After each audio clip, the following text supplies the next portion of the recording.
The sun will be coming up in a... We're gonna eat, but I gotta find a light. Y'all, when I tell you, I don't know if it's the cold weather or what the hell is going on, but I'm in so much pain. Like, I could barely sleep. Like, I was tossing and turning. I think I slept for like 3 hours. Honestly, I was sleeping better in jail. Make it make sense. I don't know. It's the cold ass weather. It's only 40 degrees right now, and I think it's like it's making the Suboxone makes your muscles, like, it's just like when you come off of heroin. Sorry, I'm just trying to light on something. Does that help? Okay. When you come off of heroin, you have muscle aches. Like, your body, I was talking about this yesterday, it feels like there's hot ants crawling all over your arms and your legs. It gives you like muscle spasms, and it hurts. And the cold weather last night, because it's 40 degrees, I just know that my body was hurting because of that. I barely even sleep. I just laid there and was tossing and turning. And finally, this morning at 3:30, I got up. I drove to another city, and I've been doing research, and y'all, I need to eat something. I just feel weak. Let me cut the truck off because I don't feel like I need... I'm at this McDonald's. I got no, I just wanted bacon and cheese. Why do they put a damn egg on? It's okay. It's okay. I don't want that egg. It's not real. It's so hot. The cheese is melty. Kind of.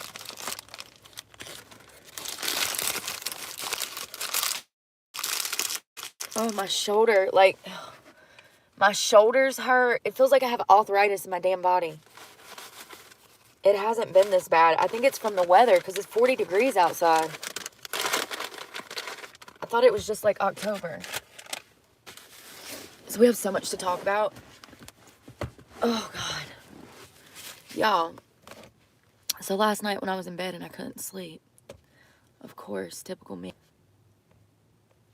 on my phone. Let's try this. I need to eat something and put something on my stomach. I hate when I can't sleep like this.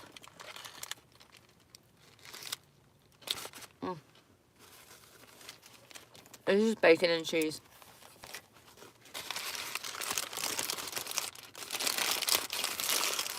I have to do that slow. I went into the gas station and got me a vitamin water. Get some sugar flowing through me.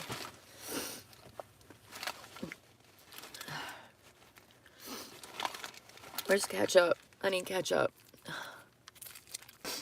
So, do y'all remember the Turpin case out of California? The crazy ass freaking parents that they had 13 children, I do believe. Hold on. It was David and Louise Turpin of Paris, California. And their children ranged from 13 to it says the ages of the 13 victims ranged from 2 to 29 years old. They had adult children that didn't even know they were adults.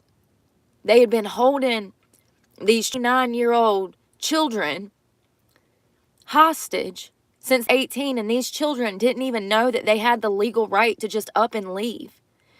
These poor children were brainwashed and coerced, starved, chained to beds. One of their siblings, never forget, I do believe her name was Jordan Turpin. She was 17 years old. She snuck out of the fucking house, y'all. She escaped. And somehow she had they let them have computer devices and cell phones. These kids were isolated to the max. These people are creepy. Let me show you their picture first of all. This is important because something happened. So first of all, these are the parents. These Turpins, they had 13 children. Some of these children are developmentally delayed because of the abuse that they went through. When they were initially taken from the Turpin home, it took years of therapy to be able to place these children where they needed to be placed, get the best help for them. In the process, some of them were put into a foster home. At the beginning of the week, the foster family of the Turpin children were found guilty for child endangerment and false imprisonment. So these poor children who grew up in a highly abusive, toxic household that were isolated to the point that they're severely, some of them are handicapped, essentially mentally disabled. Then they get put in a foster home and abused further by their foster parents, who is now pleading guilty. And they are sentenced to 7 years in state prison. And here's the thing. A lot of people feel like these people should have got 25 years. Now, the Turpins, the parents, actually, let's see what, they pled guilty to torturing their children, among other crimes. Torture, false imprisonment, abuse of a dependent adult, child abuse, 25 years to life, the possibility of parole after 22 years. That is a good sentence. I mean, honestly, they shouldn't even be allowed parole. They're weirdos. If y'all want to know more about the Turpins, we can get into that in a different video. I'm simply here to talk about these poor children's, like, you know, just a piece of their life. Like, this is so horrific. So, these children were placed in a position of vulnerability after surviving intense trauma, only to be further exploited by someone who was entrusted with their care. The 3 foster parents pled guilty last month to child endangerment and false imprisonment. And I can't say their name. This is not hard to find if you're interested in what their name is. But it seems like it was a mother, a father, and a daughter who was an adult. And all of them were supposed to be responsible. They were 3 listed as foster parents. And they were all arrested in 2021 for abusing the Turpin children after, you know, they've already been through so much. Can we just talk about Jordan? If you don't know who Jordan Turpin is, she is the child that escaped, called the cops, and told the cops that her sisters and brothers were chained to a bed in their house. If it was not for Jordan, the Turpin, David and Louise might not even be in jail right now. Jordan has a TikTok page. I've seen her Instagram. She is a beautiful girl who seems to be healing and going to therapy and living her best life and fulfilling her dreams. And she's free now. We love that. It's just crazy to think. See, Jordan was 17. She got help. But by 18, she had aged out of the system. So she's essentially on her own. And she is developmentally stable enough to be on her. Some of the other kids were not that lucky, and so they were placed into foster care. Some of the kids were still juveniles when they were taken from the Turpins. So those children had to be placed, and they were placed with a bunch of weirdos. And one of the things that I've highlighted on this channel, fun statistical fact, going into foster care actually heightens your chances of being abused further. So I know the modern misconception is if, you know, these children are going and being placed into loving homes. Statistically speaking, that is not true. And it's sad. On the same topic, a whole entire building of DSS workers walked off the job earlier this week. We're going to watch this news clip. Let me take a bite.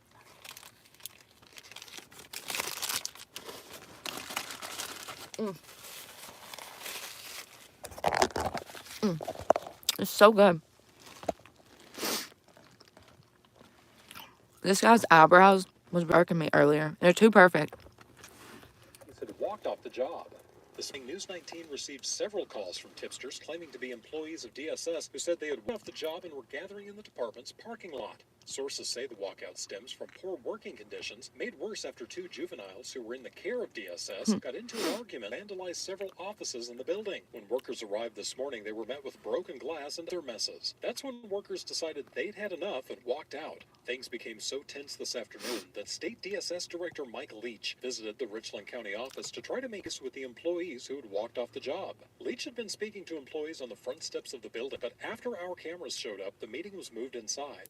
Very few of the employees agreed to speak with us, and those who did declined to speak on camera. One source tells us, quote, "Some of us afraid of being personally attacked by the kids," adding, "We work in deplorable conditions and have been promised a new building for 10 years. One employee told us she loved her job and accepted that working with troubled youth was part of the responsibilities, but that it wasn't worth risking serious injury or death. This afternoon, the Department of Social Services issued a statement that said in part, quote, DSS leadership visited Richland County within the last 3 weeks, and a plan is in place to improve the working conditions of DSS professionals, including adding a... So I went on to do further research on this. Actually, what's happening is some juveniles got into the building and destroyed everything. They get into work. Their offices, their cubicles are right. They're pissed. They go to their higher ups to complain, and essentially they were told to clean it up themselves. First of all, I don't think people realize that the juvenile justice system has their hands like full right now. Teens are behaving, acting out, calling in school threats, taking guns to school, selling drugs. This is a problem, okay? And these children that are in the system, these DSS workers, not only are they not, unfortunately, educated enough to be dealing with these children, but they have not been trained, in my opinion, they have not been trained in the right outlets. Like, they need help. It's no secret that the Department of Social Services is a pit. It's no secret that they are in shambles. One thing I will say is that I'm really happy that these women walked off the job. That is how change comes about. It's taking action. If you are scared for your life because these teens are so unruly, and they will try you with the juvenile justice system, okay? These teens will fight social workers. It happens all the time. And I understand these social workers' frustration. It also said that they had been promised a new building for over 10 years. And, of course, that was a lie. There's money for nothing. We sent all of our money to Ukraine. I understand why they walked off the job, and I'm happy that they're fighting for change. They're saying, hey, we can't handle this. We want to work with the youth, but we need help. We are fearing for our lives. We have children that are threatening to hurt us, kill us. Y'all don't understand. This upcoming generation, they a handful, honey. They a handful. And young handfuls, okay? We're talking about 8-year-olds taking guns to school. It's no joke. Calling in gun threats. Talking about troubled youth. Let's talk about this little boy that was found wandering down the side of a highway. First of all, this is exactly what I mean when I say that nobody knows how to do their job anymore. How does a 5-year-old, first of all, go missing from a school?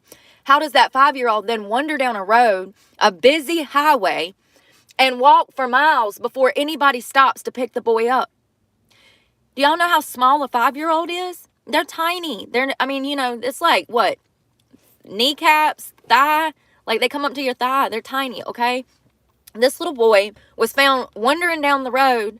He had got locked out of school, and some good Samaritan man stopped and picked him up. And by the grace of God, this little boy knew how to get home. The mother comes out into the driveway, and there's her son with a stranger in the car. And she had just dropped him off at school an hour prior. We're going to watch this. This is just crazy. I mean, it's just scary to think that they don't know their damn job. Something as simple. Just keep up with him. Can you keep up with him for damn 6 hours? Please?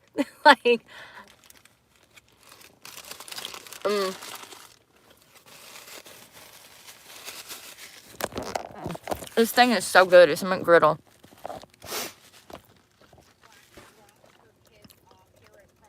Damn it. I don't think you have.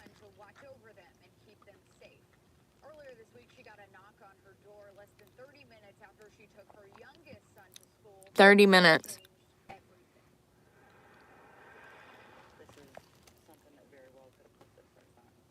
Mm.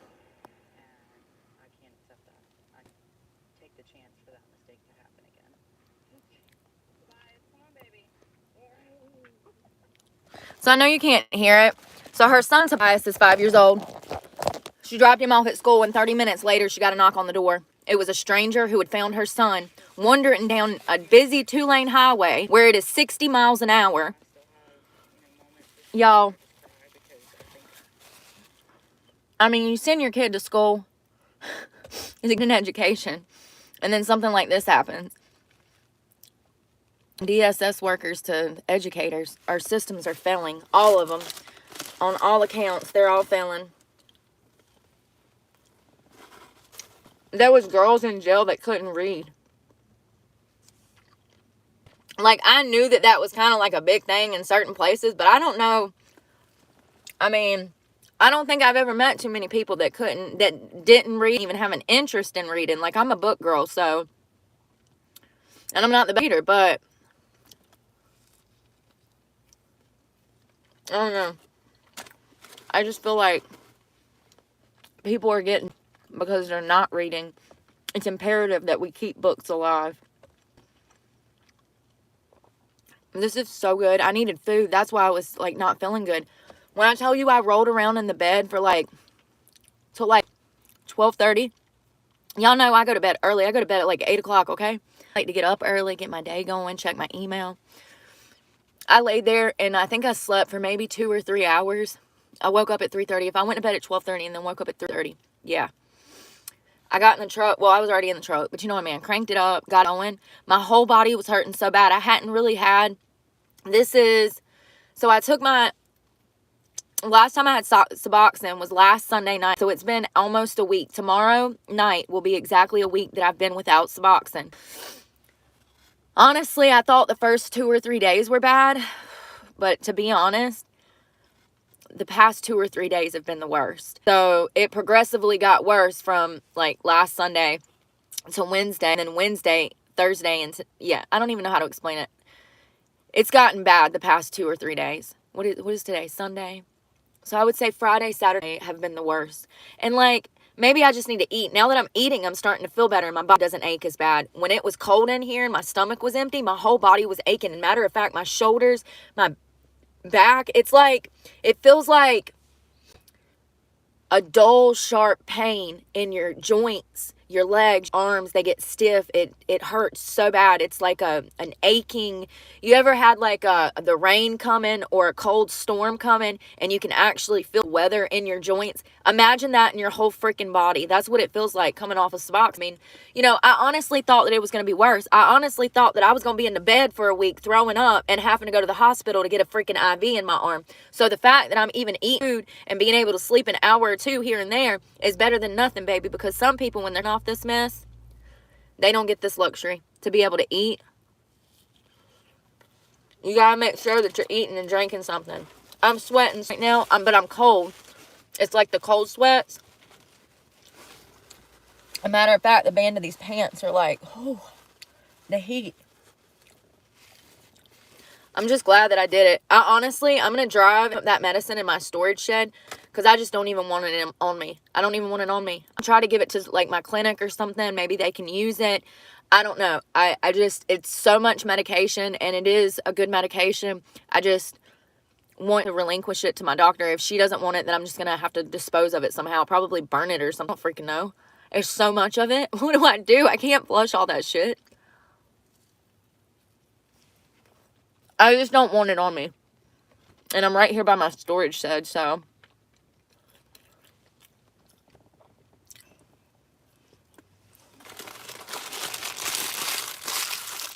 That was good. I needed some carbs.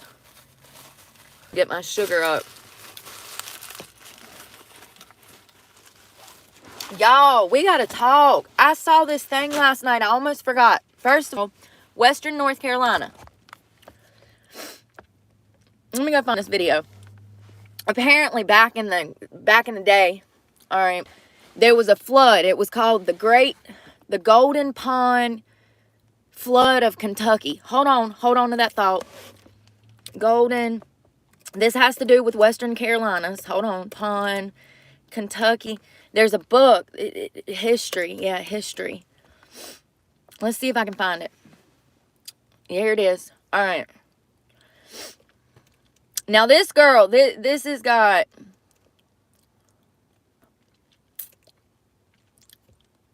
this has gotten millions of views. This is an 8-minute TikTok, but we're gonna cut it into pieces because I'm not listening to the whole thing, and I don't even know. You're not gonna be able to hear it, damn it. I'm gonna have to go to YouTube, you guys, sorry. Oh, that is freaking, damn it. I really hate that you can't hear it. What is wrong with this computer?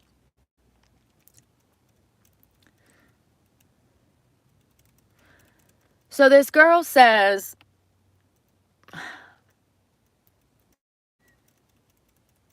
I'm just gonna, 1 second, sorry. I almost forgot about this until it just like dawned on me. Whew, my pants. I'm sweating. Maybe if I take one of these damn shirts off.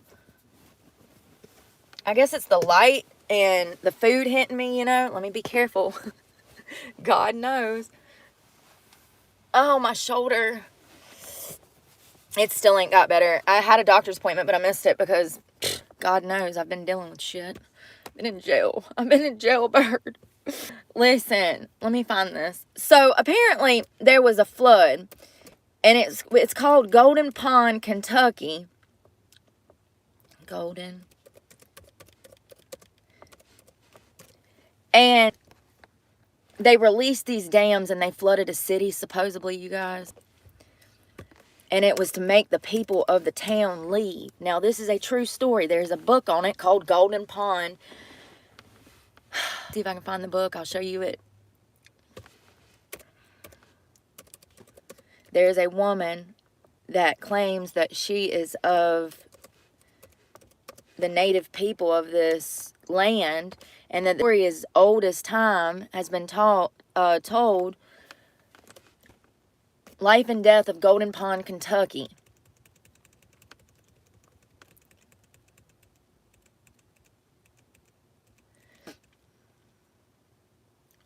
Now, there are a few people that can say they moved because they were forced to by the big bad government, all in the name of progress. We mostly see it with the construction projects in this day and age. When a new highway is built, it's possible it might go straight through someone's living room. With these projects, their homes and land is bought, and they have to relocate, usually whether they or not. Now, this is true. This is absolutely true. You might say, oh, I'm not going to sell out. Well, you might have no choice, buddy. The government come, don't do what the hell they tell you to do, or they're going to make your life a living hell. So this article does not take any political side. So let's talk about this. Kentucky's dams construction in 1938 through 1944 forced thousands of people to move Kentucky on down to Danville and Johnsonville, Tennessee, had to be moved or destroyed for the creation of the Kentucky Lake. So all of these people were displaced because Kentucky wanted these dams. Now, I'm assuming that these things are to generate power, correct? Does somebody know? I don't know. But where I'm from, dams generate energy, power. I don't know if this is the case, and this is why they wanted to do that. Regardless, it's absolutely wrong. It says on the Cumberland River, just a few miles east of the Tennessee River, Barkley Dam did the same thing in the 1950s and early 60s. Bigger towns such as Cuttawa and Eddyville had to relocate, as well as numerous highways, railroads, schools, and cemeteries. Relocate dead bodies. Like, that's creepy. That's morbid. Evil. They all had to get on higher ground before Lake Barkley would flood the valley permanently. In 1963, President John F. Kennedy and the Tennessee Valley Authority decided to purchase 170,000 acres of land between Kentucky Lake and the newly created Lake Barkley. This area was known to the locals as Between the Rivers, which led the present-day land between the lakes, LBL. The vast area of 265 plus square miles is now completely uninhabitable. No permanent residents live here, only campgrounds, public lunch ramps, and some popular attractions. But evidence of settlements, homes, farms, and communities can be found throughout the LBL. Virtually all structures in the LBL were either moved out or torn down. Less than a handful remain today, but a keen eye knowing where to look will reveal some of the life that was here 50 years ago. So Golden Pond okay, Golden Pond can be considered the capital city of the Between Rivers region. It was the largest town in present-day recreation area, although it only had a couple hundred residents, perhaps. Now, this is going back to the Golden of Kentucky. The town's roots go back to December 28th of 1848 when the first post office opened. The exact location of the post office is unknown, although some suggest it was near a golden pond, which still exists today. Local folklore tells of a tale of a saloon Springing up just to the east of Golden Pond Post Office mid-19th century, iron and timber workers would head to the saloon to relax and have fun, so the community around the saloon adaptly called Fungo. At some point after the Civil War, the post office moved from the near Golden Pond to Fungo, and the residents decided to go with the more prestigious name of Golden Pond. So it was originally called Fungo, Fungo, and then they decided to call it a more prestigious name, and they changed the town name to Golden Pond. Despite 2 fires that destroyed the town, Golden Pond rebuilt and prospered due to the abundant river bottom soil, timber, and iron ore. A well-traveled east-west road which connected landings at the Tennessee River and the Cullen River passed through the town. It was improved by the state in 1919, becoming one of the first modern roadways in Kentucky. A bit later, US 68 came along and was routed through Golden Pond. It was approved again in the late 1930s. Around that time, the town suffered its second fire. Archives road plans give a nod to the town, providing new curbs and an enclosed garden area between the newly proposed highways and the town's buildings. In the 1940s and the early 1960s, Kentucky Lake created some additional commerce for the town with bait shops, cafes, and a motel. Look at these old pictures. Look at that little town. So cute. I love little old pictures like that. Imagine like that's your whole town. You got like 2 or 3 little neighbors and a post office, a saloon, and that's it, buddy. That is it. It's nothing but iron workers and timber workers and lumber mills and, you know.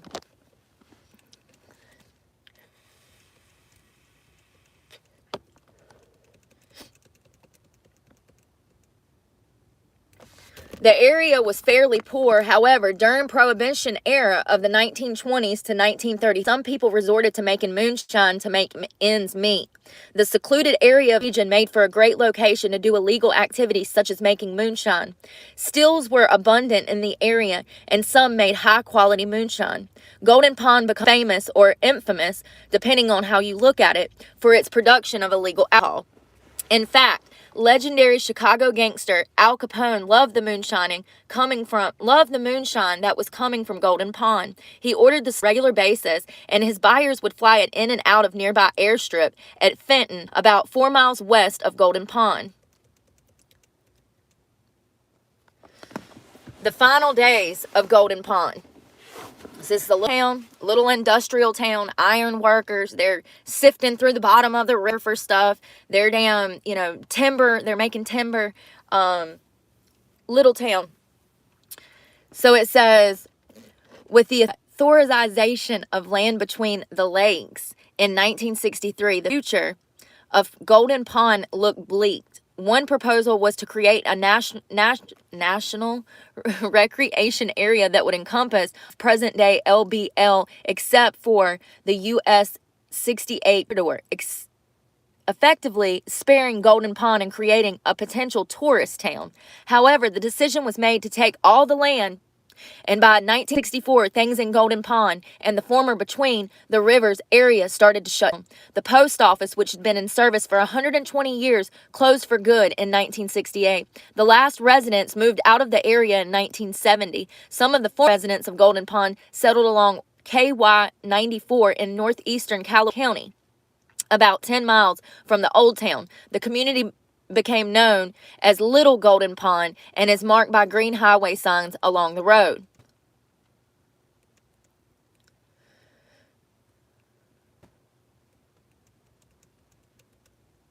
So sad. They've already started in western North Carolina. The developers are already there. They're already just taking, there's people still missing, property owners that can't even claim their property because they're dead. It's unbelievable. On October 22nd of 2016, officials from the land between the lake and the surrounding communities, along with the former Golden Pond residents, dedicated an overlook along US 68. The Golden Pond overlook can be accessed through the Central Hardways Scenic Trail. Visitors can park at the Sunset Trailhead and walk about a quarter of a mile to the overlook. The overlook features a large concrete map that visitors can walk and view, and it's a memorial to this town that was taken. Now, this is the history that is put online. There is a woman that has come out and said that this history is not correct, and there is a whole book that backs up this woman. This town was taken illegally by the government, and essentially they flooded it at one point. Now, this woman is saying that they opened the floodgates to flood this city to make the people leave. Whether or not there's any validation of that, I don't know. I do know that there is an entire book, and it's a folklore book, and it's like old tales from the town of Golden Pond, and it's called Golden Pond Book. Let's see if we can find the book. This girl, it's called Between the Rivers, Least We Forget. If this is it.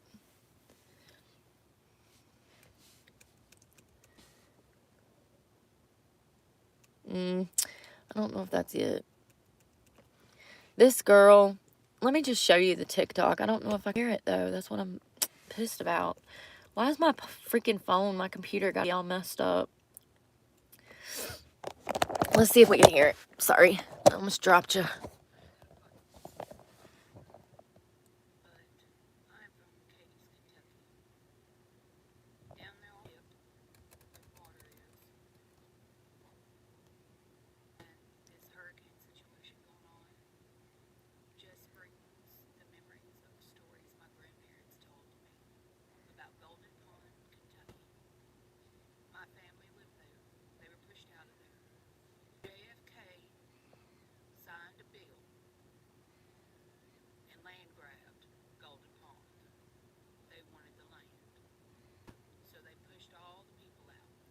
So she said that JFK passed a bill that they wanted the land at Golden Pond, and they essentially pushed all of the people out of Golden Pond. And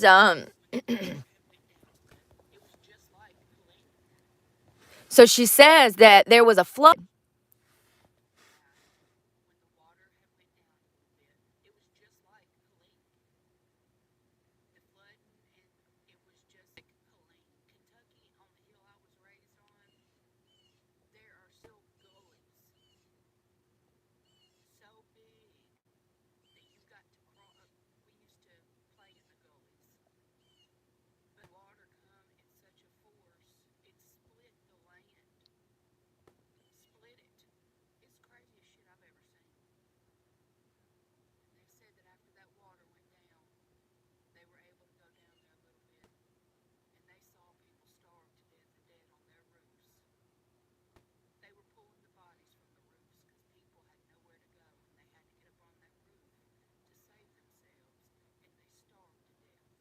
Now, this back in the 1950s.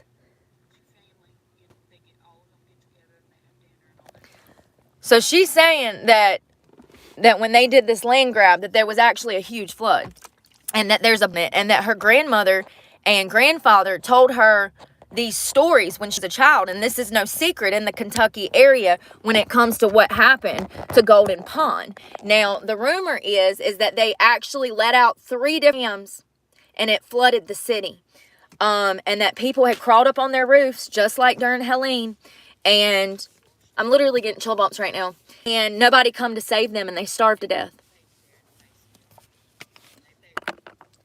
This girl is called, her name is Emily Menshouse, W.T. Frick. You can go find this. I saw this stitched into another video. I can't find that video right now, but when I find it, I'll post a clip of it. It's absolutely crazy that this has been going on for, I didn't even spell golden right, y'all. G-O-D, bro. Jesus. It's been going on for years. I mean, it's no secret. I've seen it personally in my area. The Greensboro, Winston-Salem area, they have been building highways left and right, and they just concrete over whole houses, you guys. They will bulldoze them down. One day there's a housing development that's been there my whole damn life, and the next thing I know, there's a damn highway going through it, and all of the houses are gone.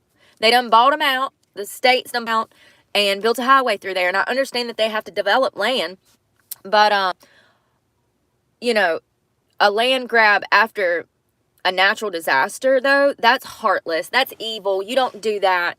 That's just wrong.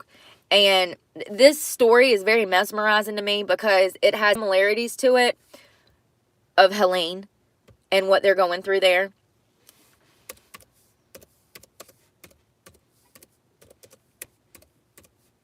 I really hate my computer.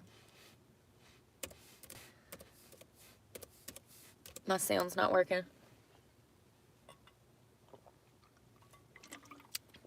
What is this?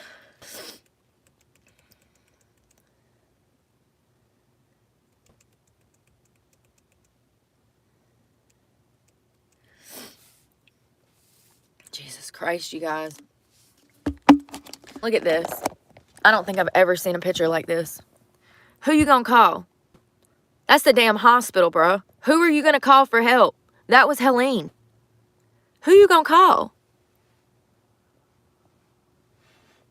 I mean, God. It's just crazy. I saw another, like, short where some woman was saying something about they opened a dam. Give me a second. Remember I said at one point that the levee broke because when I was out there interviewing people in Western North Carolina, that's what they told me. So I was going off of what the locals were saying. Then I later started doing to see what dam broke, and no dam broke. But then last night I see a video and this woman is saying that they let the fucking floodgates open before, like, it had already been raining days prior. The dams were full at max capacity and they had to release some of the water, and they did. Now, whether or not this is true, I don't. So let's go see what we can find. I wish I could find that original video. I thought I stitched it and saved it, but God, my phone, I hate Apple. I hate Apple.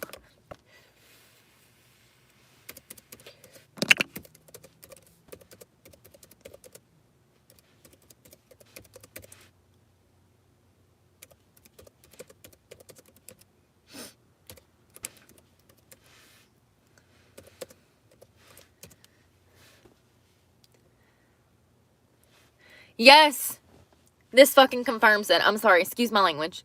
Some dams in Western North Carolina were opened in Hurricane Helene, while others were closed or experienced issues. The Oxford Dam, Duke Energy owns. Duke Energy opened gates to the dam to control water levels in Lake Hickory.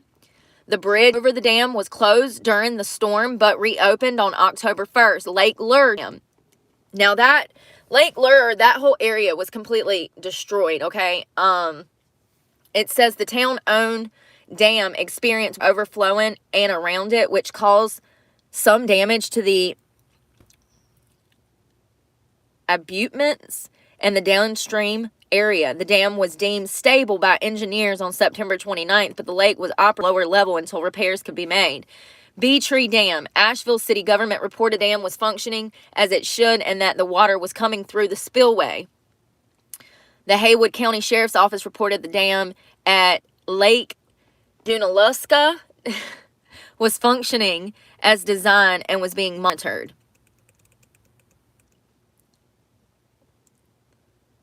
And, you know, I already read that the torrential rainfall, the remnants of Hurricane Helene capped off 3-day extreme unrelenting precipitation, which left catastrophic flooding and unimagined damage to the mountains and the southern foothills. So, all right, the best way I can describe it is imagine like a flat surface, but all of these dips, all of these fish bowls. Imagine all of these fish bowls, okay? Down in the mountains, these gullies, all these little gullies, okay? Little hollers, I like to call them. It was the worst case scenario for Western North Carolina. The tropical moisture enhanced by interact with the heightened terrain, those mountains, okay? You got these gullies, these fish bowls. yielded some of the highest rainfall totals, followed by some of the highest river levels. Now, we went to a trailer park. I went to visit a trailer park. I was driving down the road. I looked over. I noticed all of these trailers are upside down. They're washed down the road. I could see where foundations were. I grew up in a trailer, so I know how to spot a foundation, honey. So I said, what the hell? All of these trailers, it's like 20 of them, got lifted up and washed down the road. It was right by a stream. The thing that I noticed when I pulled into this trailer park that was now just a bunch of crumpled trailers, the first thing I heard was the water. I could hear the water behind me. Directly behind this trailer park was a stream. Okay, so it had been raining days prior to Helene hitting. That's what people don't seem to recognize, is that it was raining for like 3 days heavy. The dams were full. The rivers were already flooding. And then when Helene hit, honey, it was just catastrophic. That rose in some places up to 30 feet. And it's horrific to think about how fast it comes. People talk about 1 minute they're standing on flat, dry ground, and 2 minutes later, that water is at their neck. In that amount of time, it just comes. And, you know, there's still gullies and hollers that we have not got to. And it's been like a month, it feels like. I think it's been like 3.5 weeks. There's still people, they're still finding bodies. And let's see if we can find a death toll, because you guys know that I've been obsessed with this death toll thing. This is something that we need a law on the books. It should be public information. There should be no wishy-washy shit about how many people went missing and died. When you look up the numbers for Katrina, it's between like 1,300 and 1,800 people. How do you not know how many bodies you had? Now, understand that there's going to be moments where you're just going to have bits and pieces of bodies, or maybe just certain things identify people. I just don't understand how that could still and yet get confused with 500 people. Like, these death tolls, there needs to be on the books. It's public information. Because you're failing, FEMA failed, we should not have this swept under the rug because our government failed us yet again. We deserve to know the truth about the death toll and what happened. Plain and simple.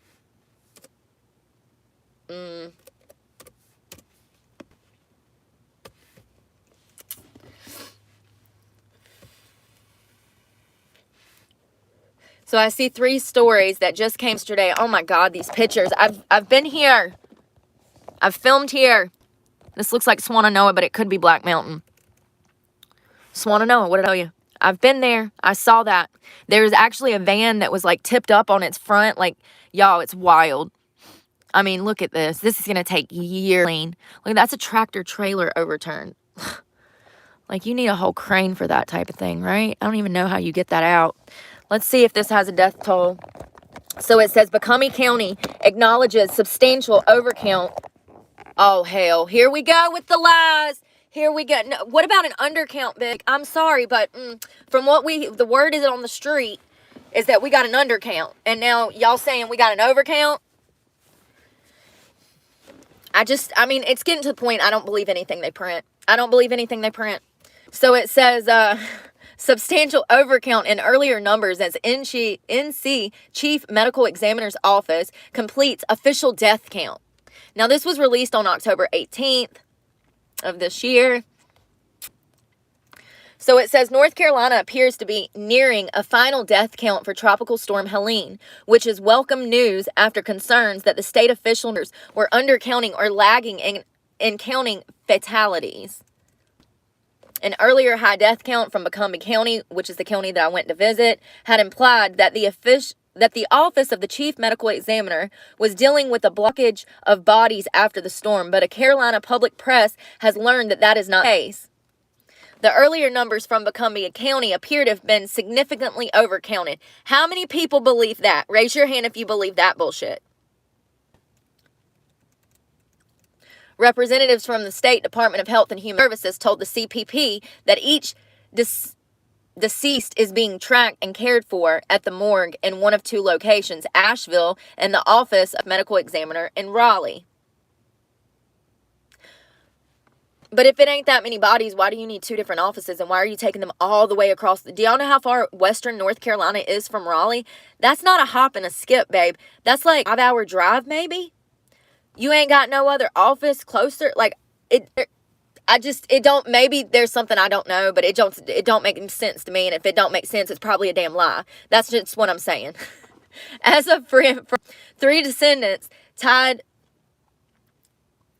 deceased tied to the storm are undergoing continued examination in Raleigh.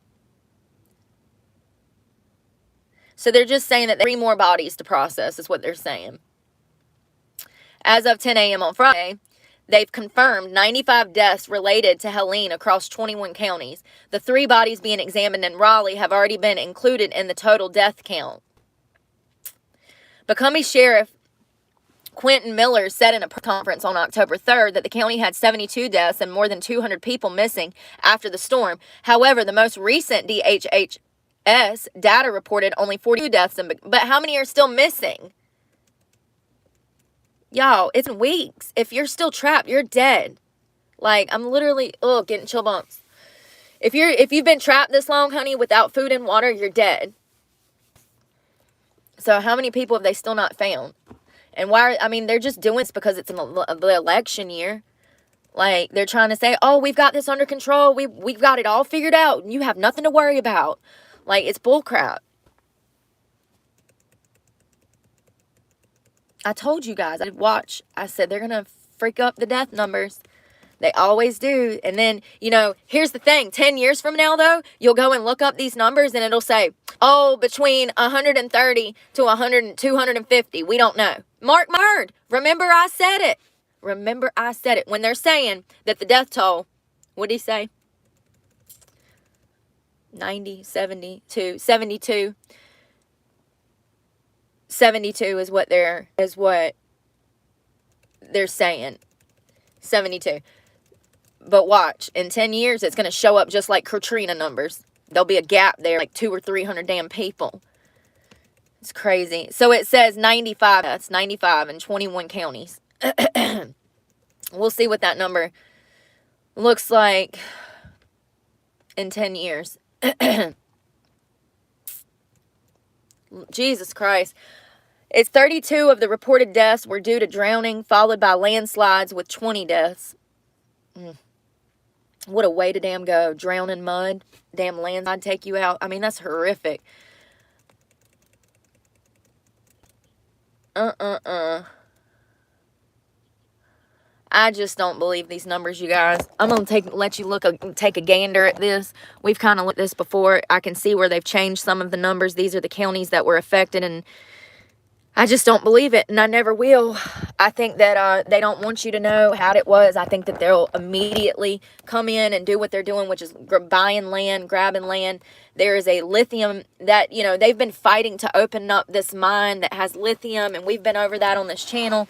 If you don't know, that land is worth billions of dollars. I mean, so many minerals are in this part of the state. But not only that, something else that I found out last night. This area is actually wanted by our government due to the fact that the mountain terrain is very similar to the mountains of Afghanistan. Very similar to the mountains of the Middle East, okay? So this area, this terrain in western North Carolina is actually preferred to train with our National Guard and military. Did you know that? Fun fact. Yeah. So I don't know if we have any military bases. Let's check. But this land is actually wanted by the government just for training purpose. I found that very interesting. Are there any military bases in western North Carolina? So it says Fort Liberty. Fort Bragg is nowhere near. Fort Bragg is in Fayetteville, y'all. That's Vietnam. I've been all over that area. That is nowhere near western North Carolina. I want to see it on a map. I thought Fayetteville was like west. Let's do maps. I thought Fayetteville was east. Sorry. Let's zoom out.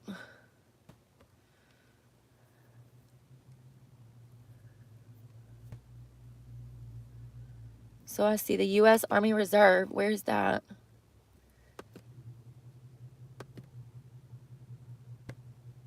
No, let's look. We're going to go Fort brag. I know it's not called that anymore, but... And I'll show you exactly where it is. Yeah, it's way far from... Fort Liberty is way far from Western North Carolina. Fort Liberty is on the eastern part of the... essentially. And Western North Carolina, it's way far away, you guys. Here, I'm going to pull it up and show you. It's said this is the only military base that's even remotely close. And as you'll see, it's way far off. So this land would be a perfect place for a military. So here is Fort Bragg, and Western Asheville is over here. Now, it's clear across the state. That's like a 5-6 hour drive, dude. So it's, you know, they don't have any military bases in Western North Carolina. But once again, they would love to. They would love to. So let's see.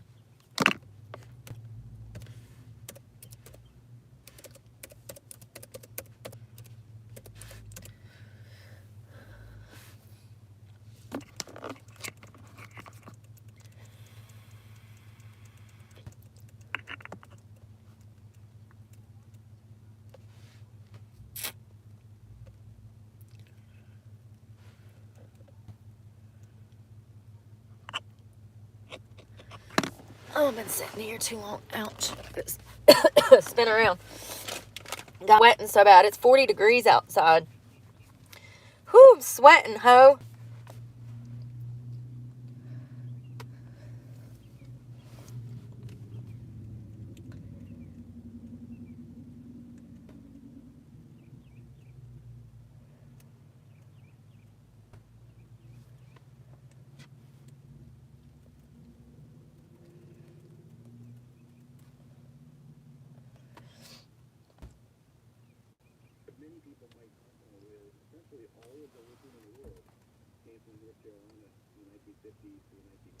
Y'all, what have I found?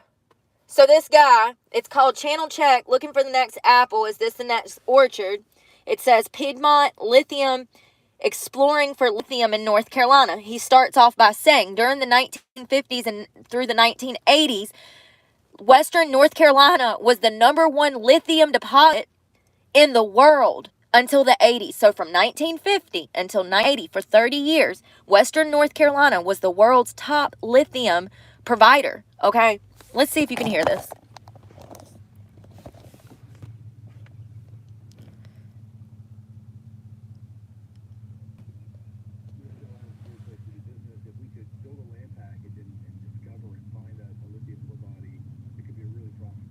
Tuh.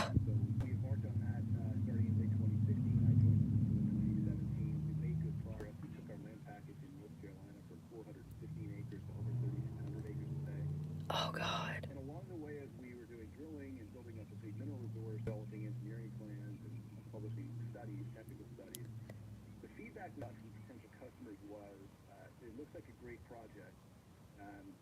We're looking for suppliers who can supply more than that one project could supply. If you could get bigger, be more relevant to us. This is feedback from big car companies and battery companies. So he admitted that the land is worth billions, okay? And he admitted since 2016. Now, we've talked about that company on this channel. It's what was it? What is the name of the lithium company in Black Mountain? What mountain was it?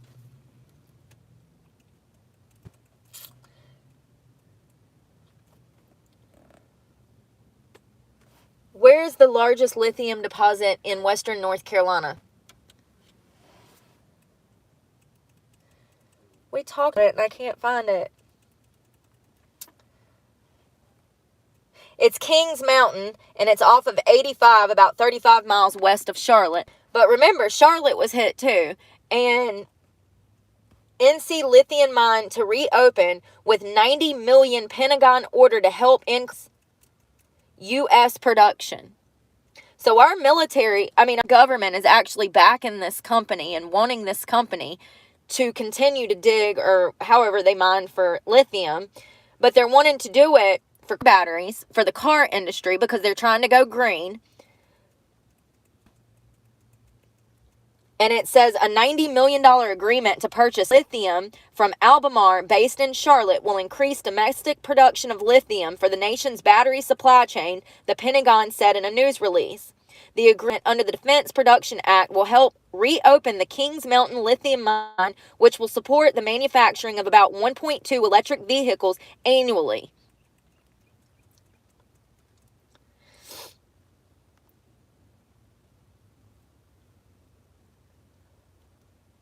And here's another headline. It says, Biden administration clarifies 1872 mining law, says huge Nevada lithium mine can produce. So this is the Biden administration, just to be clear, that wants to reopen all of these lithium mines. Now, do I think that this could be financially beneficial, economically speaking? Absolutely.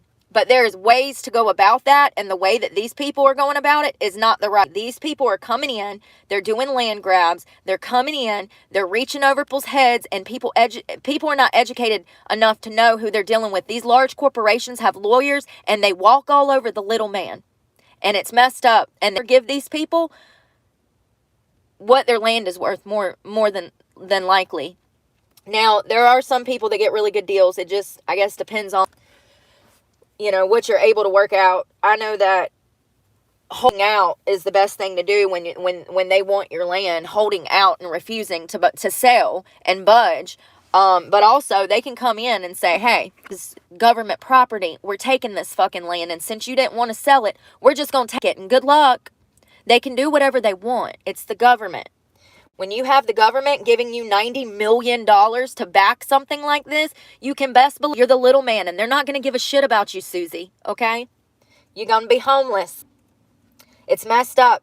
The 800-acre site for the Kings Mountain mine is off Interstate 85, 35 miles west of Charlotte. The previous owners mined there from the 1940s until the 1980s. However, the mine was closed as the industry focused on cheaper lithium sources in South America.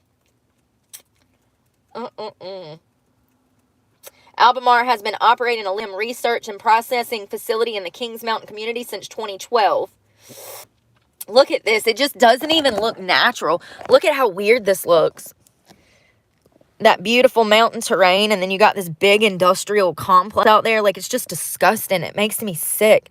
Look how beautiful that would be without that piece of shit out there. I mean, I'm sure, like I said, economically speaking, it's profitable for our country.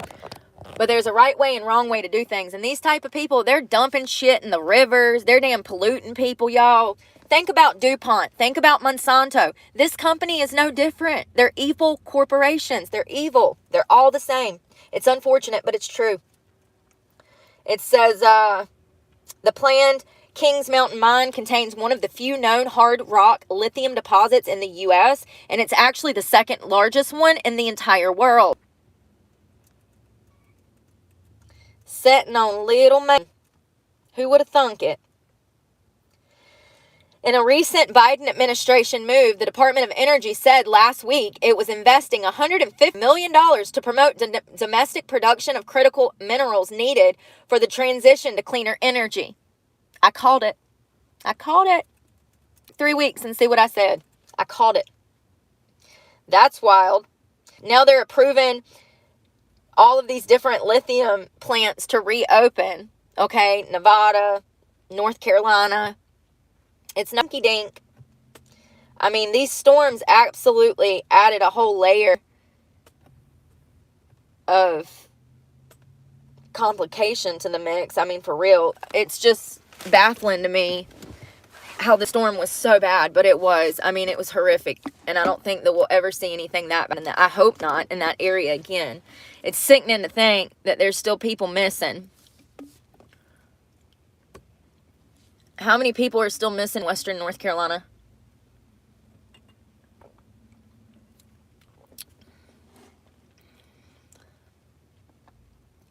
I see one 4 days ago. It says about 100 people. Ain't that sad? So sad. My stomach hurts from that biscuit. I shouldn't have did that.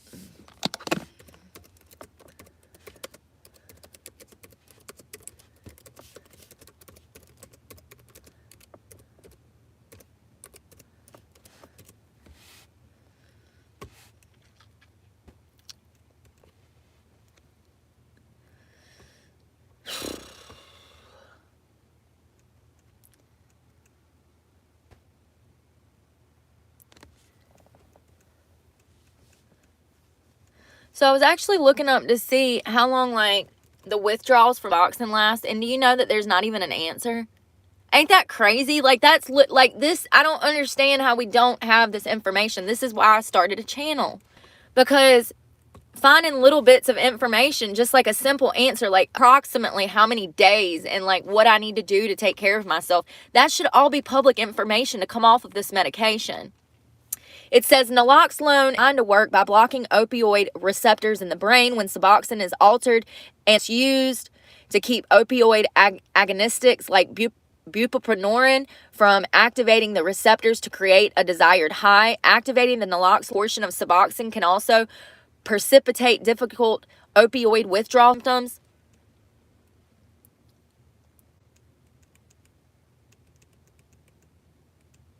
While dopamine levels are low, withdrawal symptoms can occur, and they can be difficult, both emotionally and physically. Suboxone withdrawal is just like a bad case of the flu, including the chills, excessive sweating, insomnia, nausea, stomach cramps, muscle aches, runny nose, watery eyes, irregular heart rate, and a suppressed appetite, depression, anxiety, agitation, difficulty focusing, cloudy thoughts, yawning, dilated pupils, and drug are a few of the other side effects of Suboxone withdrawal. The only thing that I haven't had is drug cravings. All of that is correct, and then I have like 12 that they did not list. Suboxone is not a medication that is recommended to stop suddenly or cold turkey. Let me tell you, bitch, I ain't dead though. I ain't dead. So it's perfectly fine to do it the way that I'm going to teach you to do it. Like, you'll be fine.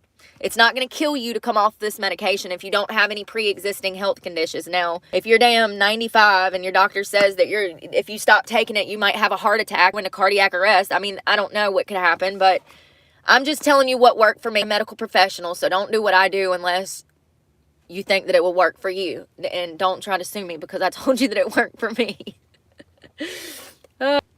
So it says that you're not supposed to go cold turkey and stop it suddenly.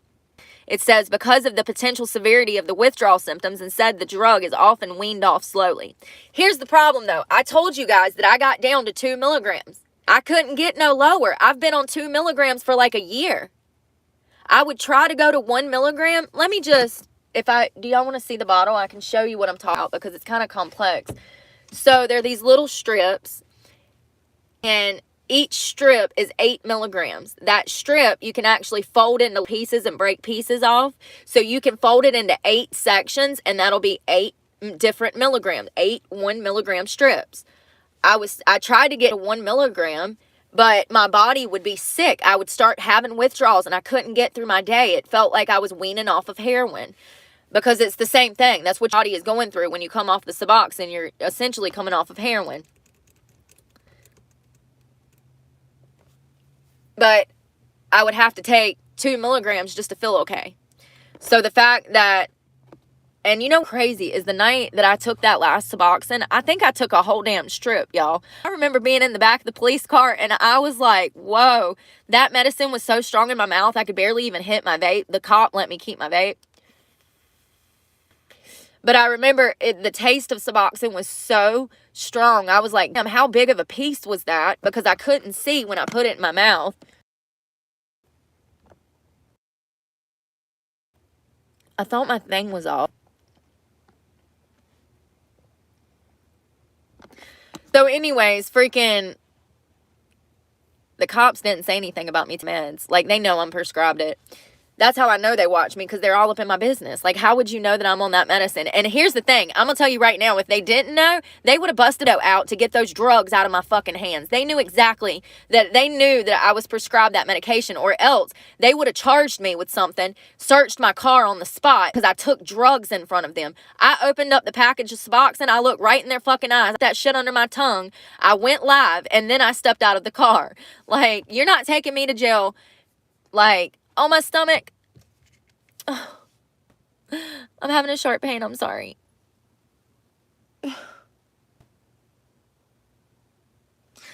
I shouldn't have ate McDonald's for breakfast. It was the only thing open. I'm in a food desert. You do can.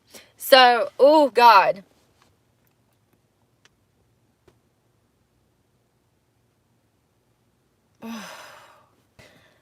I don't know how much I took, but it tasted like a damn whole strip. I don't know. So it's crazy that I took that much, and then my withdrawals, like, I do believe that Suboxone has a half-life. I could be wrong. Let me see. Does Suboxone have a half-life? The average half-life is 38 hours. So it has more than a half-life. Suboxone is strong, and it ranges from 25 to 70 hours in the system. And it's a half-life. It says Suboxone, the average half-life of its primary active ingredient, buprenorphine, ranges from 25 to 70. So it'll hold you over for a while. So I went to jail on Sunday. I told you guys by Monday night, I started to feel it already. I was like, damn, I just took some last night. I figured your strip would hold me over. It did not. By Tuesday, I was in full-blown withdrawals. Wednesday was pretty. Friday and Saturday and Sunday, I think I'm feeling better now that I eat. I notice when I eat, I feel better instantly. My body stops aching. I feel better. But, Friday and Saturday were rough, but it could have been that I was stressed out about getting out of jail, and I was just like, what am I going to do? My car would be impounded. You guys, I was losing my mind in there. You have no idea. So it says buprenorphine has a long half of 24 to 60 hours. Now, this is a different report. I hate these numbers, which means that the withdrawal symptoms will not typically begin until 1 to 3 days after taking the last dose. 1 to 3 days is about right. It says buprenorphine is a partial opioid agonistic as well, meaning that it doesn't trigger the opioid receptors the same way that a full agonistic will, like heroin, which may lower the intensity of the withdrawal symptoms. I concur. The symptoms are very similar to heroin withdrawal symptoms. However, they are not as severe. They are manageable, in my opinion. Now, if you're a weak little sissy bitch that needs to go to rehab, then you're a little sissy bitch that goes to rehab. There's nothing wrong with that. But what I am saying is coming off of Suboxone is 10 times more manageable than coming off of heroin. You will be fine. You need to find the time. Preferably a week to 10 days. And here's the thing. I would prepare your body a week in advance. You want to take vitamins. You want to be fully hydrated, honey. If you can go get IVs put in with some drip, saline, and your vitamins, do that. If you can afford that, if you got insurance, they'll cover it. Do that. Prepare the week before you stop taking your Suboxone. Say you work Monday through Friday. When you get home Friday, you're done with the Suboxone. You know, take a week off of work, detox over the weekend, take that off and go back to work the following Monday. You'll be fine if you can do that. You'll be fine. So it says Suboxone can be tapered off slowly to minimize withdrawal symptoms, lowering the dosage in a controlled manner over a period of time can help limit withdrawal symptoms by keeping low doses of the drug in the body. And this has been my experience. When I got down to 2 milligrams, there were some days where I didn't need my medicine.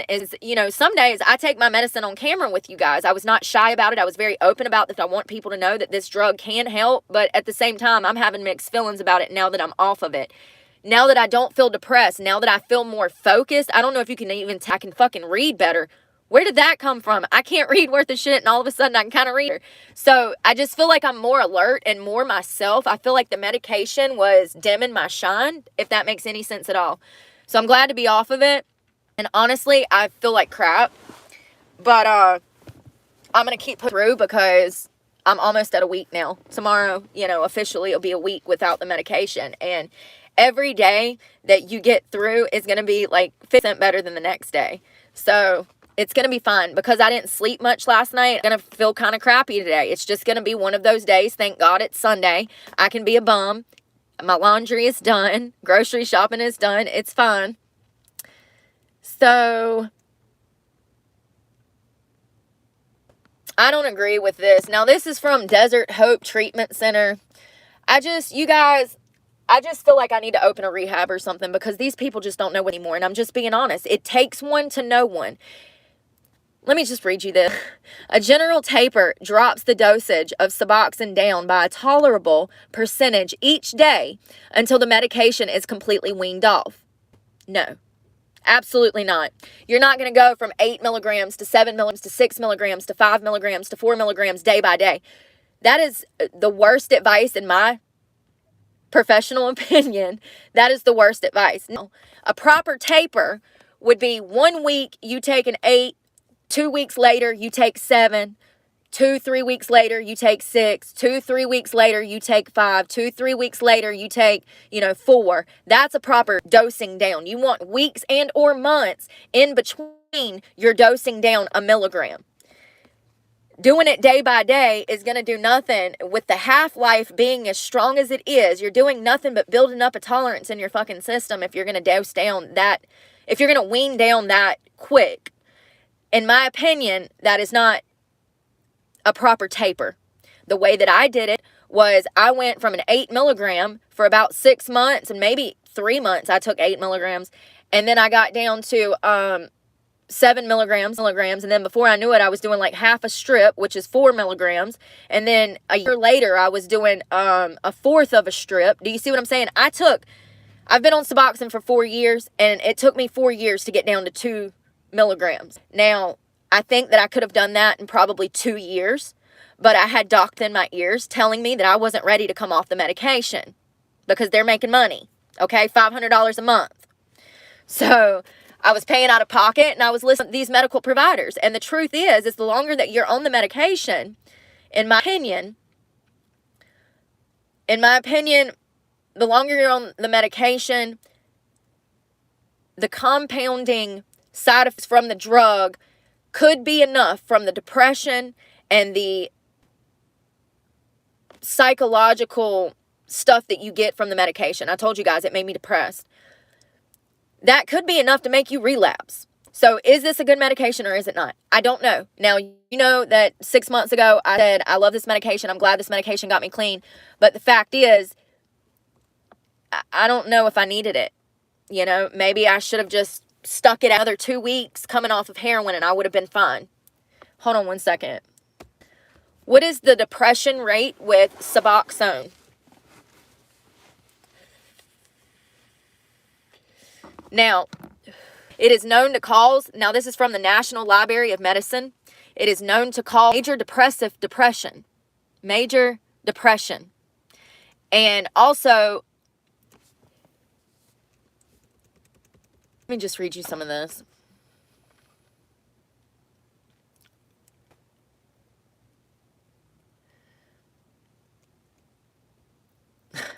No, this is a article, a statistic study that they did. They are giving people, y'all, what the fuck is going on out here? They are giving Suboxone to people that have major depressive disorder because mental health drugs are not working. This is unbelievable. They're trying to get us high. Y'all.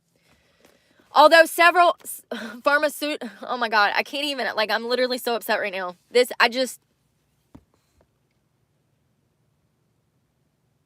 Patients who mental health drugs for depression have not worked. They are now getting them hooked on opioids in hopes of buprenorphine preventing them depressed when buprenorphine causes depression. Make it make sense. I cannot make that up.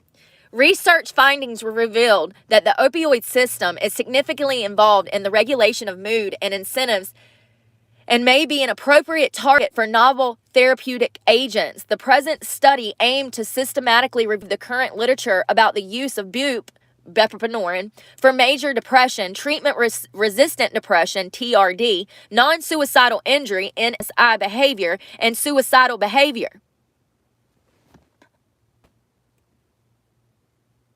So they're depressed, so you want to get them high? You going to get them high? You just going to get everybody high and you think everybody's going to be happy because they high? I don't understand what the hell we're doing nowadays. This is not okay. This is wrong. This is so wrong. So it says, according to the World Health Organization, the WHO, more than 320 million people are affected by major depression worldwide, with the prevalence of this debilitating condition that is increased by 18.4% from 2005 to 2015. Well, hello, we went through a freaking recession. Does nobody remember the financial 08? Okay, no wonder depression increased. Everybody lost their damn homes. People become homeless. People were broke, starving. Okay, does nobody remember that? I remember that. My career took a nosedive. Depression may be considered the second leading cause of disability. 7.5% of all years lived with disability. Although the burden of the disability related to this condition showed that about 50% of patients with major depressive disorder will experience a response within the first treatment, but only 30% will achieve a complete remission, and the remaining percentage will need to undergo several additional treatment trials in order to improve their response. So they're saying that only 30% of the people that are receiving the buprenorphine for their damn depression is actually working. So even though 70% it doesn't work on, and then they're going to have to be weaned off of the medication because it's highly addictive, they're going to go through withdrawals. But just because 30% can achieve full remission out of depression, we're just going to push this on everybody. Unfreaking believable.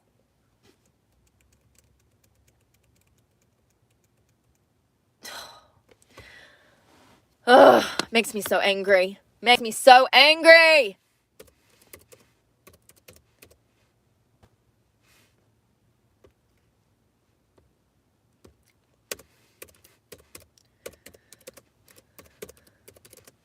I was looking for damn.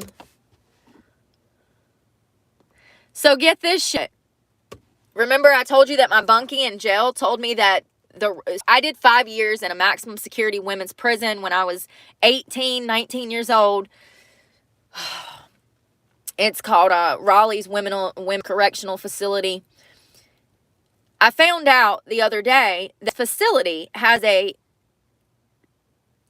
contract with the federal government to provide Suboxone MAT assistant medication. Now, what a MAT program is it's medication assistant treatment for drug addicts. Now, this would be Suboxone. Sorry, McDonald's. Demons. Suboxone, methadone, Subzol, the shots. I don't know what the shots are, but it's buprenorphine.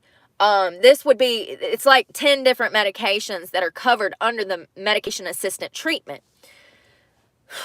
These are millions of dollars, okay? Millions of dollars we're talking about that Big Pharma is making.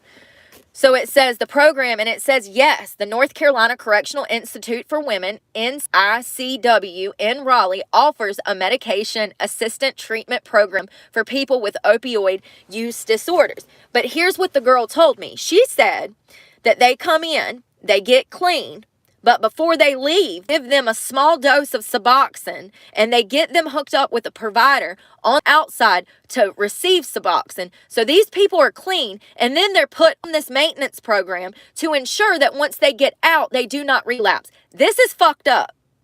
I just want to be clear that this is not how this medication is supposed to be used. I am not a doctor, but I have a brain and a conscience. And this is not how this medication is supposed to be distributed, used, or coached on how to use. This is preposterous. I mean, this is a money grab. This is Big Pharma. This has nothing to do with helping these women better their lives. This has nothing to do with helping them maintain sobriety. I can assure you, it has nothing to do with that. Allow patients to get sober and then get them back on a drug. Do you know what that does? It essentially gets them high. If you've been clean for any amount of time and then you go distribute Suboxone into your system, for the first few weeks, you're going to be high as hell. After that, you're going to mellow out, and then you won't be able to get high anymore because your body becomes used to the Suboxone, and the medication will start to work like it's supposed to work. At the end of the day, you're essentially getting all of these women high when they're getting out of prison. I mean, it's just crazy. The program aims to reduce the risk of overdose, arrest, and criminal activity after release. Bullshit. Can't make this stuff up. The program includes medication to suppress withdrawal symptoms and reduce cravings, as well as counseling to help people readjust to lifestyle outside of prison.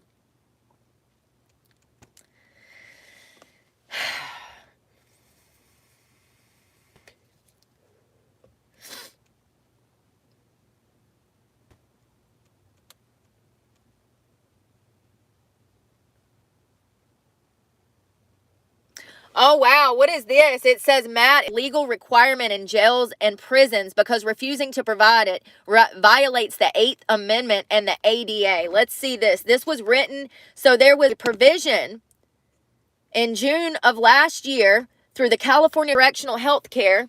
This is a review of medication assisted treatment in the United States and prisons. Now, they reformed in the prison. Of course they did. You know, they didn't focus on making programs to actually help inmates. No, they're over here trying to get them fucking high money off of their downfalls, their addiction. Let's defund the police, defund the prison systems. There's no CO. Of these women are locked down 23 hours a day now. Raleigh is a huge prison. You used to be able to walk the grounds like a college campus. Not anymore, baby. Not anymore. They don't have enough COs to take on the thousands of inmates that they have. Y'all don't understand. This whole system pisses me off so bad. So this started in California. Then there was a law that was passed stating that it's inhumane to not provide people with proper medical care, blah, blah, blah, blah, blah. Listen, if it were not for me getting clean in prison, I probably would have never wanted to get clean later on down the road on my own, okay? It was going through that hard month in a cell by myself, roaches crawling around me, throwing up, going through hell with no medical care that 10 years later made me get my shit together. Sometimes you need to go through the hard shit. If you choose to do a crime and go to jail, sorry, Susie, you're coming off of drugs. Plain and simple. The easy way, the hard way. You chose to do it the hard way because you committed a crime and went to jail.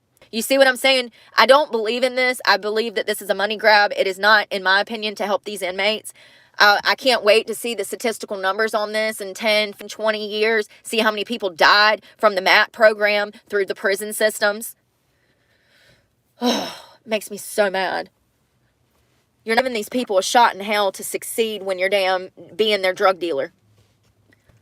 And maybe 6 months ago, I would have been like, oh my God, this is a great program. But now that I'm coming off this fucking medication and I'm actually starting to see through my sober eyes for the first time in 4 years, I feel differently. Crazy how you go through some shit. Shit just.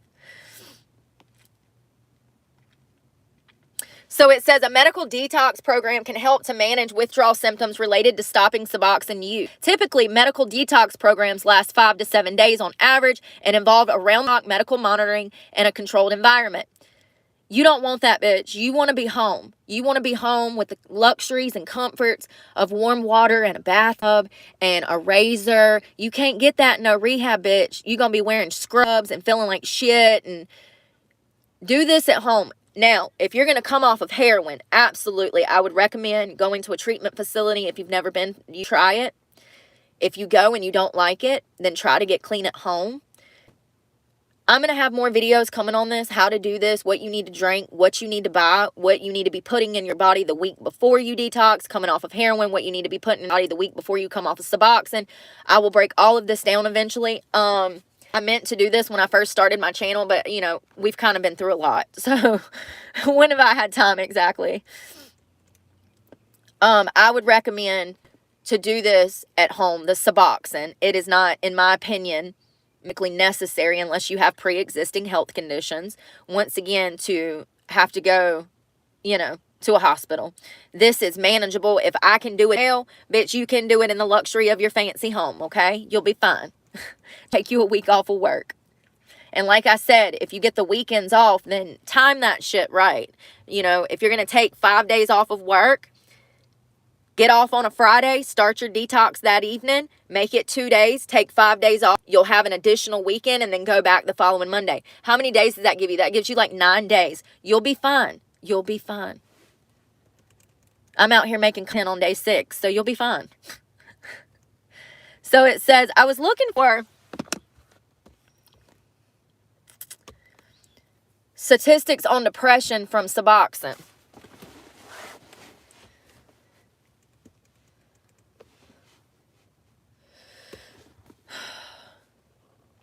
So it says, there are behavioral and mental health side effects of Suboxone. Other common side effects of the drugs are increases of anxiety and depression. What the fuck have I been dealing with for the past 4 years? Something that I never dealt with before I was sober. Severe depression and anxiety. Now, was it from the Suboxone? I don't know. It's only been a week and I feel much better. So I don't know. We'll see if this is just a mood that I'm going through or if it's some finally lifting off of me. All I know is that when I started taking that Suboxone back in 2020, I immediately, like 80 pounds in a year. All I cared about was drinking and partying and like, I don't know how to explain it. The Suboxone was a Band-Aid for the heroin use, but I had not taken care of the underlying and pre-existing condition, which was all of the trauma that I've been through. And so I covered that trauma with alcohol.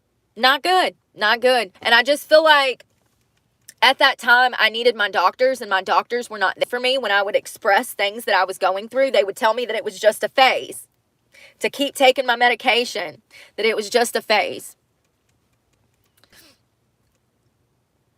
Suboxone can cause mood swings. It can impact the user's brain. Jesus Christ, I didn't know all of this. I'm literally sweating so bad.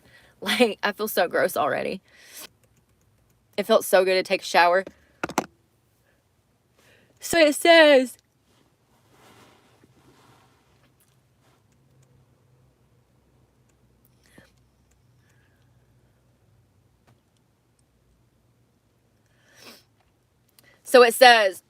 because Suboxone has a half-life and can stay in the user's system for around 8 to 9 days, extending the detoxification process for weeks or months.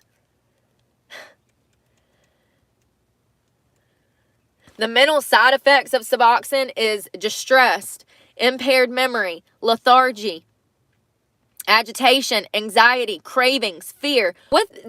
It's like my life for the past 4 years. It's like right in front of me. What the hell? The physical side effects of Suboxone is withdrawal symptoms, muscle aches, coordination issues, dependency, changes in appetites, cramps, insomnia, stomach aches, liver damage.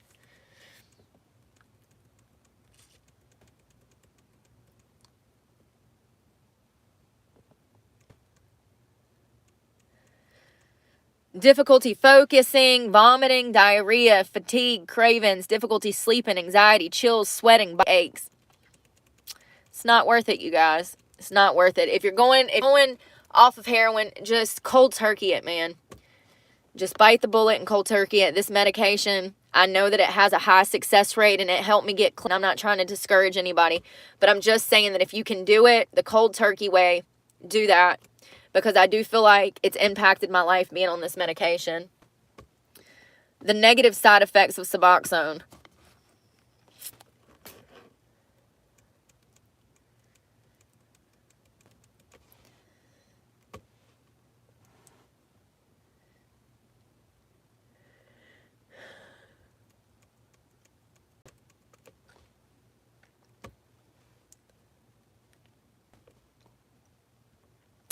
Another thing that's a modern myth is that you have to take Suboxone like 2 to 3 days after. So it's called allowed physicians to administer Suboxone to patients for up to 3 days to achieve acute withdrawal symptoms. Now, when you come off of heroin, you have to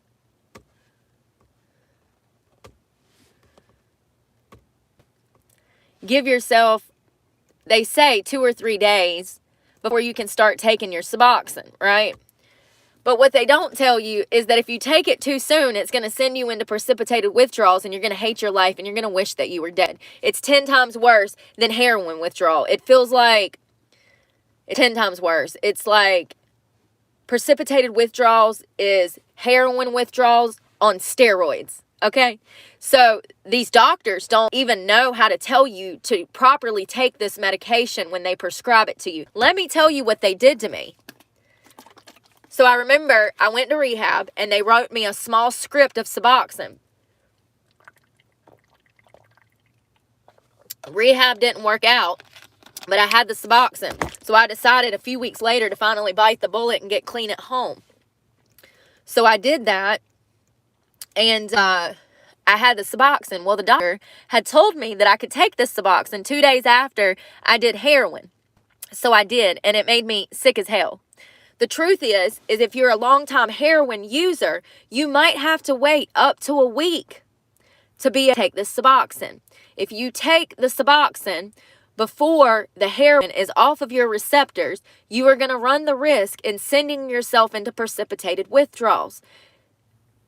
These doctors are so stupid nowadays. They don't give a crap if they send you into precipitated withdrawal. They're just trying to get the medication down your damn throat. And it's a sad reality of these state-ran facilities that they don't care about the patients. I mean, and it's to the point, I mean, it's medical, in some, it's medical mispractice, absolutely. It's medicine mismanagement. I don't know how to describe it. It's not right, okay? If you're a doctor, you ought to know what precipitated withdrawals is. If you're a doctor, you should absolutely know that it could take up to a week for a patient to be able to take the medication. They don't tell you this, though. And I've been a victim of this. And I think that people on the streets that fool with fentanyl and all of that mess nowadays, they know the rule, know that it can take, 5-6 days. But to a person that's never been through this before, your doctor is going to tell you within 48 hours you can take this damn medication. And I'm here to tell you, baby, you need to wait double the time that the doctor is telling you. Otherwise, you are going to put yourself in a hole that is so deep, you're going to get back on the streets and get heroin just to feel better. It's that bad. So if you're thinking about coming off of heroin and switching over to Suboxone, I would say for every year that you've been on heroin, you need to give yourself a day. So if you were on heroin for 4 years, you need to wait 4 days to start introducing that Suboxone. If you were on heroin for 10 years, you got about 10 days, baby, to take that first strip of Suboxone. Do you get what I'm saying? So like me, when I got clean, I do believe it was like day 6 or 7. I can't remember exactly, but it was like day 6 or 7 that I took that Suboxone and I felt better. But it was, I'd been doing heroin for 5 or 6 years. Do you get what I'm saying? So I waited 5, 6, 7 days before I took the Suboxone because I'd been on the streets that long doing heroin. And I wasn't on the streets. I was living in $1 million fucking house doing heroin. What am I talking about? I sound like Kamala right now. Now I'm in these streets. Back then I wasn't in these streets, but now I am. So you get what I'm saying though. For every year that you were on heroin, wait a day to take the Suboxone, in my experience. This shit's the devil, y'all. They out here trying to get us all high. Why the government?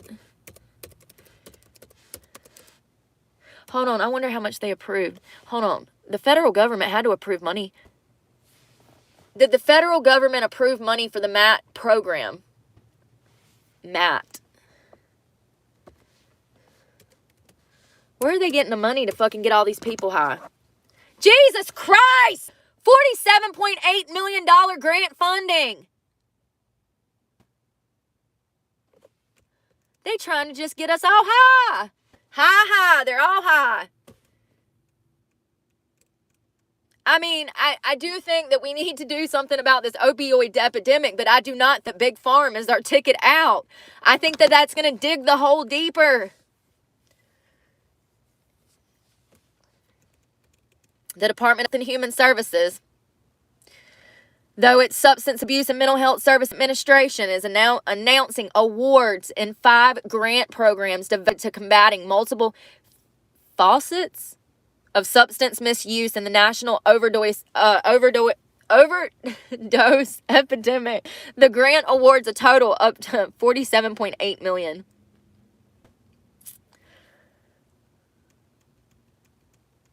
Y'all. So it says the pillars of the HHS is an overdose prevention strategy program. Oh, God. The prevention strategy helps advance the Biden-Harris administration's national drug control strategy. Aren't those the same people that damn legalized drugs? I'm sorry. What? What now exactly is going on? I'm confused as shit. These dumbasses, you can't get over, this level of stupid is just unbelievable. This whole administration has been a joke. If you think for 1 minute that this is the fight war on the opioid crisis, you're an idiot. This is Big Farm. This is Big Farm. They don't give a crap. If they did, they wouldn't damn have California looking like it is. And freaking Oregon. Like, come on, man. Tell me another lie. Whisper in my ear. It's your lie. I'm going to let you tell it.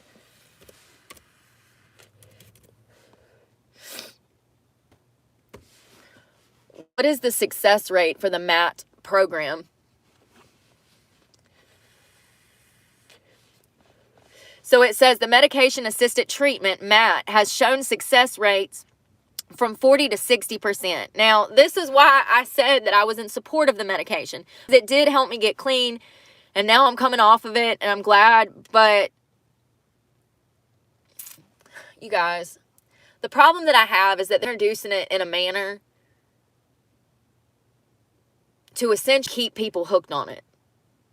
They're not introducing this medication to these prisoners in hopes of them staying clean. They're doing it to make money off of them, plain and simple. And this is how the poor stay poor. Do you know how expensive this stuff is? It's not cheap. And these people are paying out of pocket.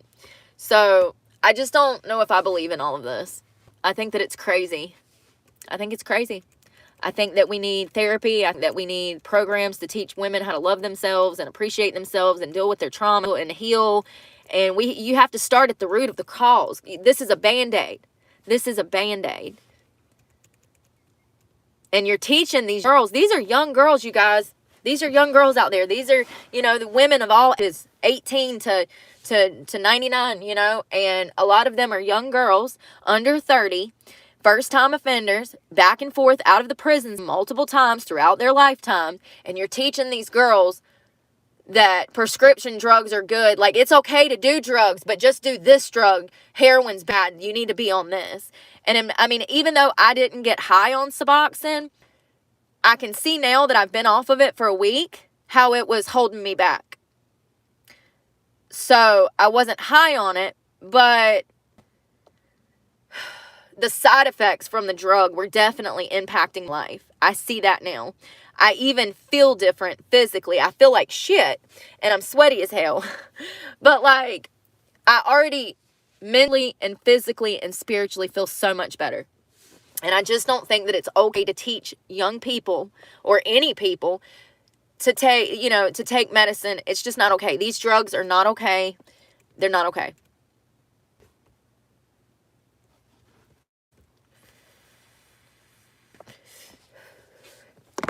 Dude, I'm sweating so bad, and it's 40 degrees outside. Ain't that crazy?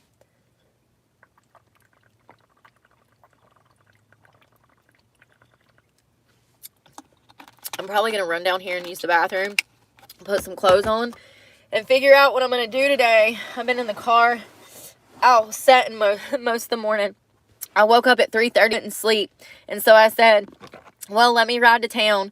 Oh, my God, I hope I'm killing my battery. Hold on. Ooh, I like to kill my battery. I said to town and use the bathroom and brush my teeth and wash my face and get me a biscuit. That's what I did. I got me a vitamin water and drank that.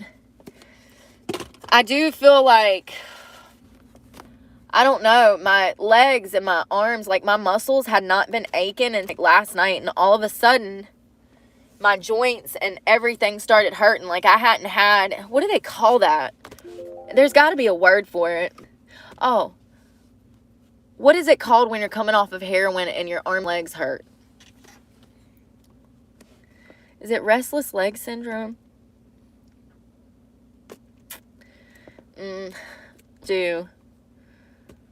Restless leg syndrome, Suboxone. Yes. It says buprenorphine naloxone. I can't say it. It says RLS can occur when opioids are stopped because they can change the brain's sensitivity to dopamine. Opioid withdrawal can also cause muscular aches and pains and subjective restlessness that can be mistaken for RLS.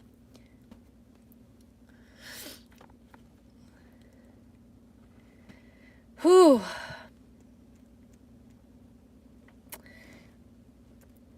That shit, I don't know if it was like the cold weather or what, but this morning it was bothering me so bad. I had to get up and like move. Does super cold weather make RLS worse? Yes, prolonged exposure to cold can make restless leg syndrome worse for some people.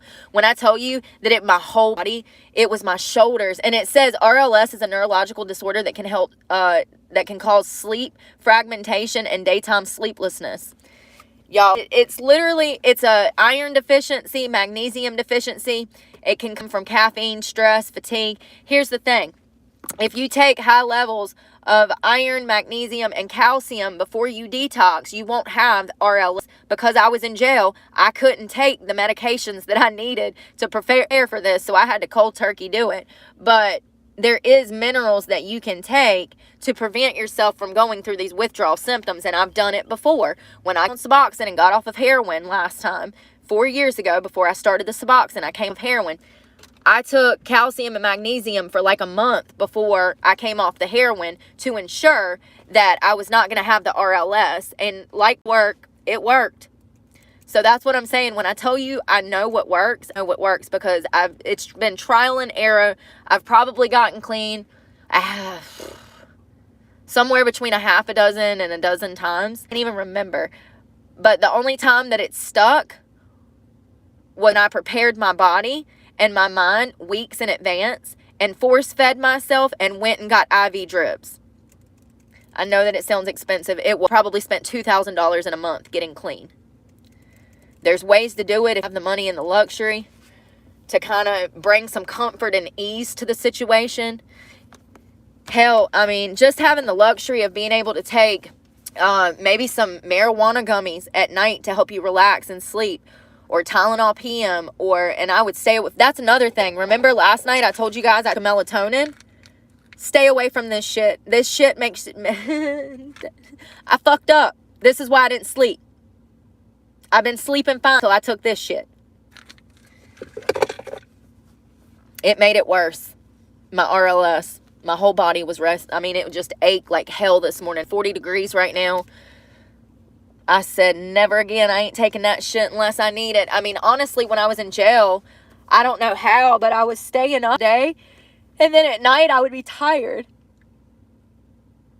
And I would just pass out at like 11 o'clock and wake up at 6 o'clock when they were bringing in the food trays. So I made it work when I was in jail, but I guess I'm just going to have to stay busy today. And then tonight, I'll probably maybe get me like a gummy or something and see if that'll help me, because I'm just not sleeping that well. And also now I have all of this added stress. Like, how am I going to come up with all of this fucking money? I'm so stressed. I've got, it was a $25,000 bond. I'm so screwed right now. I don't have $25,000 secured over some bullshit. I keep trying to download that video and my computer acting funny, and then my phone won't let me download it. I need to download it so that I can edit it, or not edit it, but like clip it for my attorney so that he can take it to court and get that freaking charge dismissed.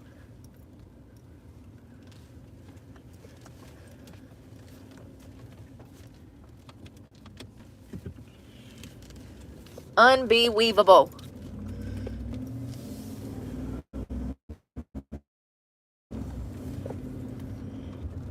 JFK went on some podcast and was talking about Kamala Harris, how back in the day when she was a prosecutor in California, she started locking parents up for truancy. One of the cases was a woman, what was her name? She had a daughter that was deathly sick with sickle cell leukemia? No, I don't know. It's sickle cell something, y'all. This child, despite the fact that she had a 3.8 GPA and was passing all of her classes, Kamala Harris had it out for her mother, who was a healthcare worker, and Kamala Harris decided to prosecute this woman for truancy because this child had been in the hospital for 60 days and had missed 60 days of school, right? You with me? So they show up and arrest this woman in her pajamas and take her to jail for truancy because her daughter was sick in the hospital. You cannot make this shit up. And people just fall in line like little sheep and clap like this is a good thing. Like, what? Why did y'all ever think that was okay? The child was sick. She had a 3.8 GPA. She graduated with damn honors. What sense does it make to penalize the mother for the child being sick? Like, it doesn't even, make sense, but it's a true story. It happened. It blew up on social media.